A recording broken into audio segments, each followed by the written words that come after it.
저는 오늘 아침에 일어났던 그 순간을 아직도 기억합니다. 나는 여느 때처럼 커피 머신 앞에 서서 모닝커피에 오트밀을 넣고 있는데 이는 회사에서 10년 넘게 알고 지내온 습관이다. 창업자의 아들이자 신임 CEO인 라이언이 휴게실로 들어왔다. 인사도 없고 눈길도 없고 나 같은 눈빛만으로도 그는 곧 버리려는 낡은 물건이다. 리암, 내 사무실에서 뵙고 싶어요. 지금 당장. 그의 목소리는 강철처럼 차가웠다. 제안이 아니라 명령입니다. 나는 마음이 이상하다는 느낌이 들었지만 그를 따랐다. 11년 동안 헌신하면서 저는 처음부터 전체 고객 서비스 부서를 구축하고 수백 건의 대규모 계약을 체결하고 많은 사람들을 교육했는데 이제 저는 실수를 한 상담원이라고 불리고 있습니까? 라이언은 자리에 앉지 않았다. 그는 나를 빤히 쳐다보았다. 당신은 해고되었습니다. 즉시 효력이 발생합니다. 나는 어안이 벙벙했다. 뭐? 나는 마치 내가 잘못 들은 것처럼 다시 물었다. 들었어요. 게으른 사람들이 전체 시스템을 뒤로 끌고 갈 필요가 없습니다. 나는 억눌린 미소를 지으며 가볍게 미소를 지었다. 내 머릿속에는 비명, 수천 번의 반박, 변명, 분노가 있었다. 하지만 나는 아무 말도 하지 않았다. 나는 그저 고개를 끄덕이고 희미하게 미소를 지었다. 좋은 하루 보내세요. 라이언. 나는 그의 사무실을 나왔다. 고개를 높이 들었다. 하지만 속으로는 건물이 무너지는 것 같았어요. 내가 몇 년 동안 이끌어온 직원들은 나를 멍하니 바라보았다. 그들이 막 말을 하려고 했지만 나는 고개를 살짝 저을 뿐이었다.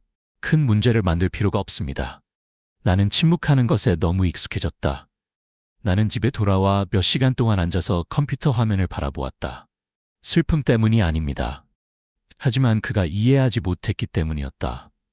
내가 뭘 잘못했지? 아니, 정확히 말하자면 11년 동안 헌신했는데도 왜 그런 대우를 받고 있는 걸까? 아무런 설명도 없었다. 고마워요. 그냥 떠나는 것입니다. 하지만 그러면 나는 의심이 들기 시작했다. 이것은 간단하지 않습니다. 왜냐하면 저는 회사 역사상 가장 큰 거래인 킹스웰의 $100만 거래를 담당하고 있기 때문입니다. 그리고 협상할 권한이 있는 사람은 나뿐이었다. 그런데 서명하기 직전에 해고되었나요? 내 세상이 흔들리고 있습니다.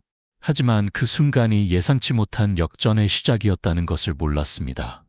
다음 날 아침, 나는 작은 아파트에 조용히 앉아 있었고 내 옆에 있는 차가운 커피잔의 얇은 커튼 사이로 들어오는 햇살이 비치고 있었다. 어젯밤에는 잠을 잘 수 없었다. 모든 생각은 왜? 라는 두 단어를 중심으로 돌아갑니다. 적어도 아직은 화가 나지 않습니다. 하지만 답이 필요합니다. 정확히 오전 9시에 전화벨이 울렸다. 좀 이상하다. 나는 거의 전화를 받지 않을 뻔했지만 내 직감은 나에게 귀를 기울이라고 말했다. 리암, 저예요, 콜씨. 그의 목소리는 깊고 엄숙했으며 회사 전체가 존경을 표하는 권위를 지니고 있었다. 방금 사무실에 들어갔는데 제발 왜 직장을 그만두셨나요? 나는 숨을 깊이 들이쉬었다. 라이언이 저를 해고했습니다. 어제. 말씀해보세요. 게으르고 더 이상 회사에 가치가 없습니다. 조용하다. 긴 침묵이 흘렀다. 그때 종이가 뒤집히는 소리가 들렸고 전화기 반대편에서 거친 숨소리가 들렸다. 그는 킹스웰 계약서를 꼼꼼히 읽어봤나? 깜짝 놀랐습니다. 나도 몰라. 그의 스틸리지 계약 이후 그가 요구했던 대로 협상할 권리를 가진 사람은 나뿐이었다.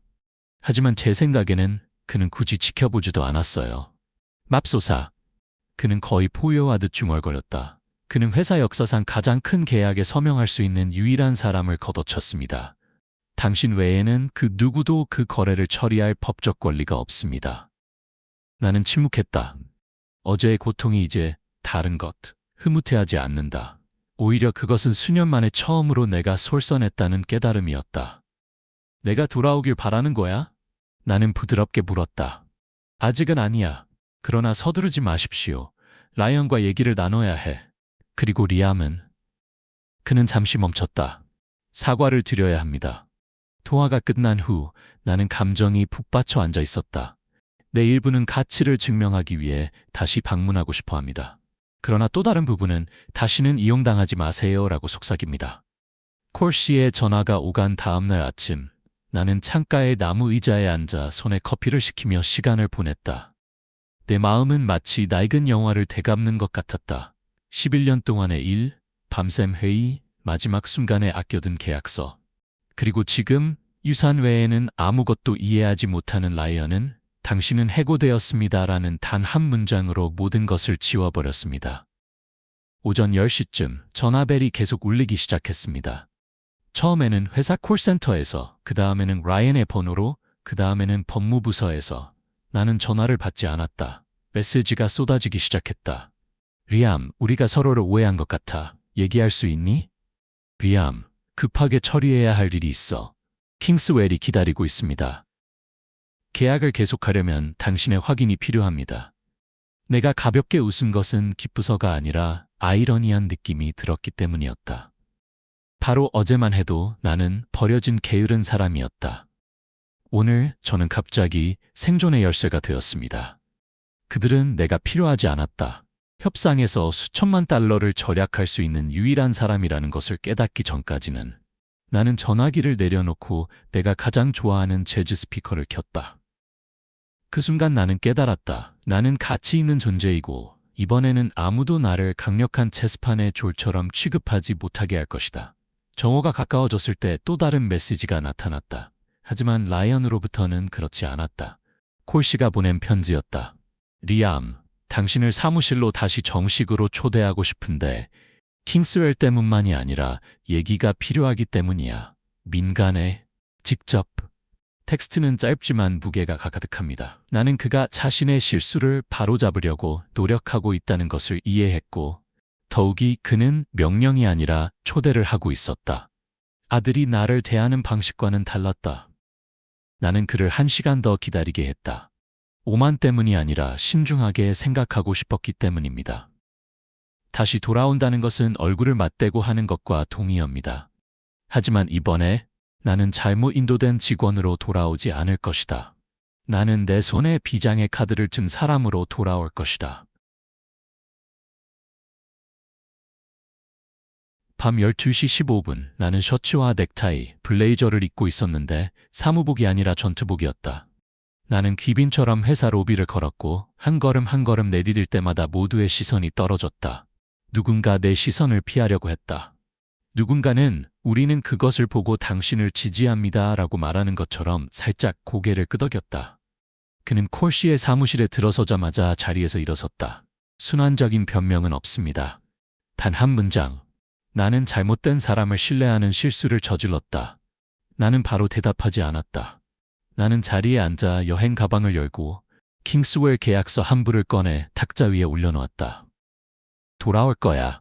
하지만 이번엔 내 방식대로야. 사무실로 돌아온 것은 도움을 요청하는 직원이 아니라 자신의 가치를 알고 정당한 지위를 되찾을 준비가 된 사람으로서였습니다. 이번에 본당 문을 통과한 느낌은 매우 달랐습니다. 모든 시선이 나에게 쏠렸지만 동정심이나 호기심은 없었다.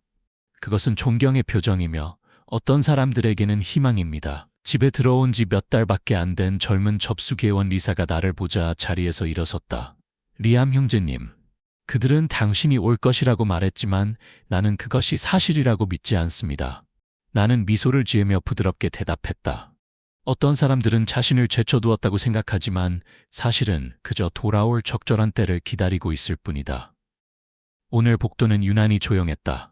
회의의 분주한 웃음소리도 다급한 발자국 소리도 더 이상 없다. 대신 폭풍을 기다리는 잔잔한 호수처럼 숨어있는 긴장감이 있습니다. 킹스웰 계약회의는 회사의 가장 큰 회의실에서 열렸습니다. 내가 들어갔을 때 모든 사람들이 거의 꽉 차 있었다.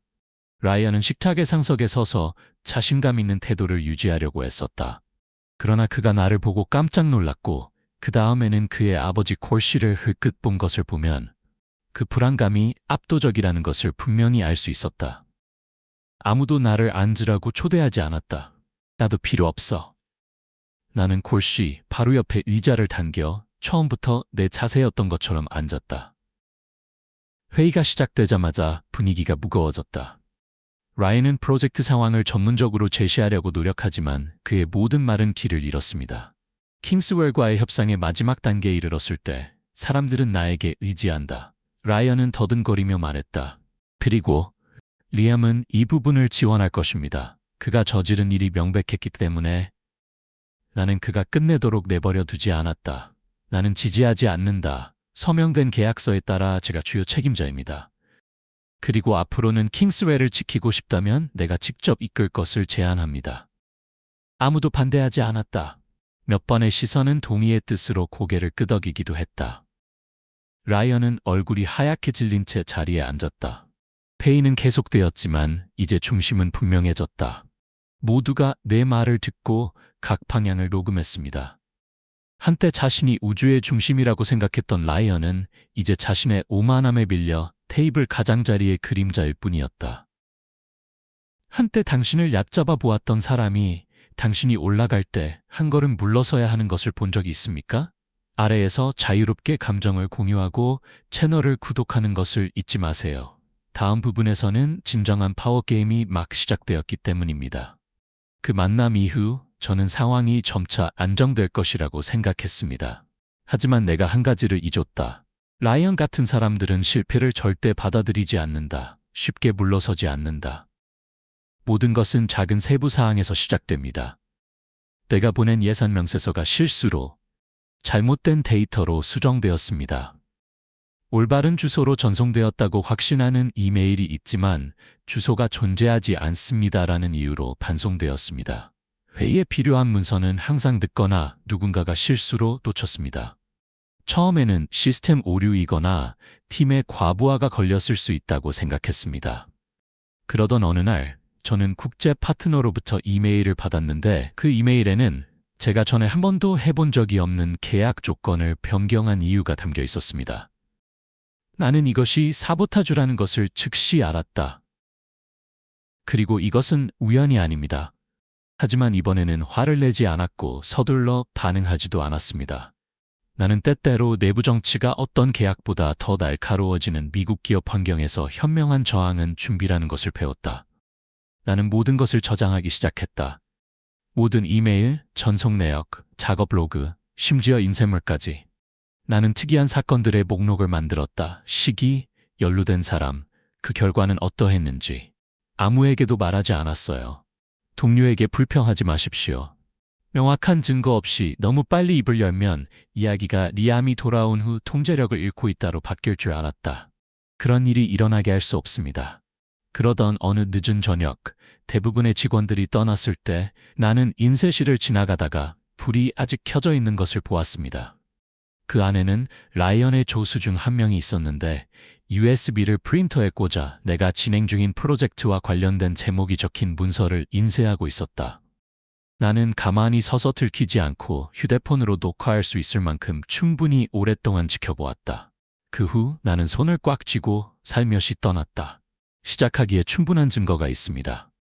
다음 날, 나는 내부 감사부서에 짧은 이메일을 보냈다. 내 계정이 사보타주 목적으로 사용되고 있다고 믿을 만한 이유가 있습니다. 직접 출석하여 증거를 제시해달라고 요청하고 싶습니다. 월요일 아침 15층의 작은 회의실에서 감사위원회와의 약속이 있었는데 나는 그곳에서 수백 건의 전략회의에 참석했었지만 이번에는 달랐다. 탁자 위에는 그날 밤의 이메일, 시스템 접속 로그, 비디오 녹화본이 인쇄되어 있었다. 지난 2주 동안 내가 조용히 수집해온 증거는 이제 깔끔하게 정리되어 있고 모든 세부 사항이 논란의 여지가 없는 그림의 조각처럼 맞춰져 있다. 정말 이사회에 직접 제시하시겠습니까? 감사부서장인 데이비드가 문을 열기 전에 마지막으로 물었다. 나는 고개를 끄덕였다. 나는 충분히 오랫동안 침묵했다. 지금이야말로 진실을 말해야 할 때입니다. 그리고 고위층에 있는 사람들이 이 회사가 속임수에 의해 운영될 수 없다는 것을 이해하게 해야 할 때입니다. 라이언은 이미 팔짱을 낀 채 방에 앉아서 사소한 회의인 척하고 있었다. 하지만 내가 모든 증거, 편집된 모든 이메일, 모든 고의적인 방해 행위를 제시하기 시작했을 때 나는 그의 얼굴이 하얗게 변하는 것을 보았다. 몇몇 의원들은 눈살을 찌푸렸고 다른 의원들은 계속해서 메모를 했다. 내가 비디오를 보여주기 전까지 아무도 아무 말도 하지 않았다. 라이언의 개인 비서가 내 계정을 사용해 승인되지 않은 내부 문서를 인쇄하고 있었다. 뭐 설명하고 싶은 거 있니, 라이언? 콜 씨의 목소리는 실망으로 가득 찬 깊숙한 어조로 말했다. 라이언은 오해와 소통 부족에 대해 몇 마디 더듬거렸지만 이것이 의도적인 캠페인이라는 것은 모두에게 분명했다. 마침내 콜 씨가 일어섰다. 위원회는 징계의 형태를 고려할 것입니다. 그리고 이제 라이언, 방에서 나가시겠어요. 라이언이 떠난 후 회의실은 몇 초 동안 침묵에 빠졌고 다른 평의회 의원이 나를 돌아보았다. 이 기간 동안 당신은 놀라운 프로페셔널리즘을 유지했습니다. 그리고 그보다 더 중요한 것은 당신은 회사를 위해 큰 돈을 저축했다는 것입니다. 콜 씨는 봉투를 열어 내 쪽으로 밀어넣었다. 리암, 우리는 당신을 고객 전략의 CEO로 공식 지명하고 싶습니다. 당신은 그럴 자격이 있습니다.